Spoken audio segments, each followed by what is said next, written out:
उनको अब आईवीएफ की ज़रूरत है, अब आईयूआई से काम नहीं बनेगा, they have to step up their effort. IUI failures. IUI होता क्या है? इंट्रायूट्राइन इंसेमिनेशन, जिसके अंदर हस्बैंड का सीमेन क्लीन करके अच्छे मोटाइल स्पर्म्स डायरेक्टली यूट्रस के अंदर एग के पास छोड़े जाते हैं। अगर आईयूआई से काम नहीं हो पा रहा है, आप 2-3 बार करवा चुके हैं, you must step up your efforts. आपको हर स्टेज पे असिस्टेंस बढ़ाने की ज़रूरत पड़ती है, जो कि हम अब आईवीएफ में ही दे सकते हैं। फिर भी अगर कभी कभी फाइनेंशियल रीजंस की वजह से या इन जनरल अभी रेडी नहीं होते हैं आप इमोशनली आईवीएफ कराने के लिए, अगर आप एक और आईयूआई डिस्पाइट ऑफ फेलियर्स कराना चाहते हैं, तो उसके अंदर कुछ चीज़ें हैं जो करी जा सकती हैं। मेनली आपके ट्यूब टेस्ट को रिव्यू किया जा सकता है।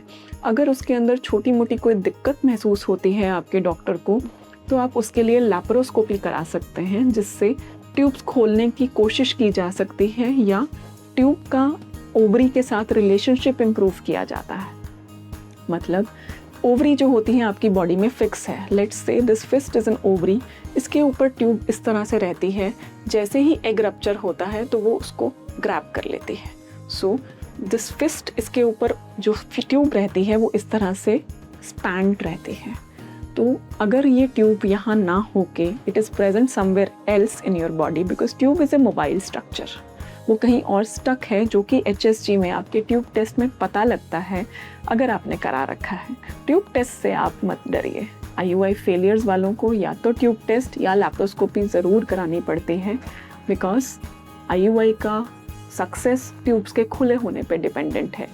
नेचुरली फूटा हुआ एग आपकी ट्यूब के रास्ते से ट्यूब के अंदर स्पर्म को मिलता है, तभी वहाँ पे एक सेल का बेबी बन के ब्लास्टोसिस्ट तक ग्रो होके वो आपके यूट्रस में जाता है। सो अगर ट्यूब किसी भी तरफ से बंद है, यूट्रस के एंड से या ट्यूब के एंड से, या उसका ट्यूब का एंड ओवरी के साथ अलाइंड नहीं है, सही तरीके से ओवरी के ऊपर नहीं है, तो वो एग को कैप्चर नहीं कर पाएगा, ग्रैब नहीं कर पाएगा और प्रेगनेंसी नहीं लगेगी। सो tube is one of the most important parts which should be open, which should be tested for IUI to succeed. Then of course कभी कभी सीमन जो होता है वो वैक्सिंग वेनिंग सिचुएशंस में आता है।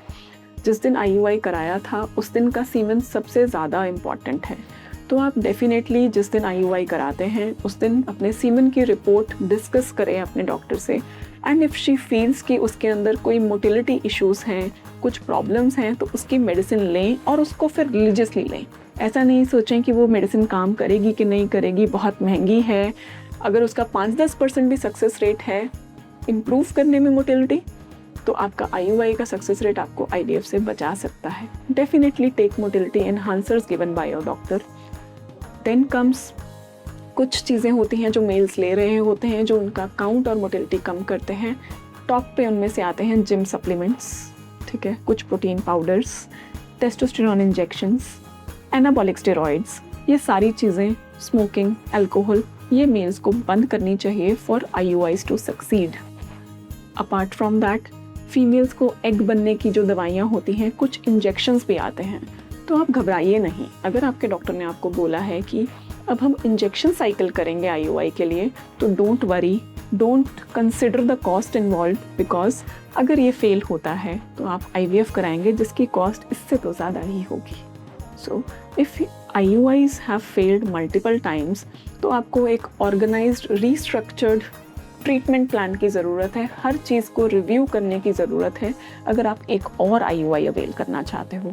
पर्सनली 3 से 4 IUI फेलियर्स के बाद आई ऑलवेज एडवाइस कि अब आपको IVF पे मूव कर देना चाहिए। मल्टीपल इसके पेपर्स हैं, मल्टीपल इसकी स्टडीज़ हैं जो इस चीज़ को प्रूव करते हैं कि 3 से 4 IUI के बाद सक्सेस रेट इन IUI और natural trial is very less.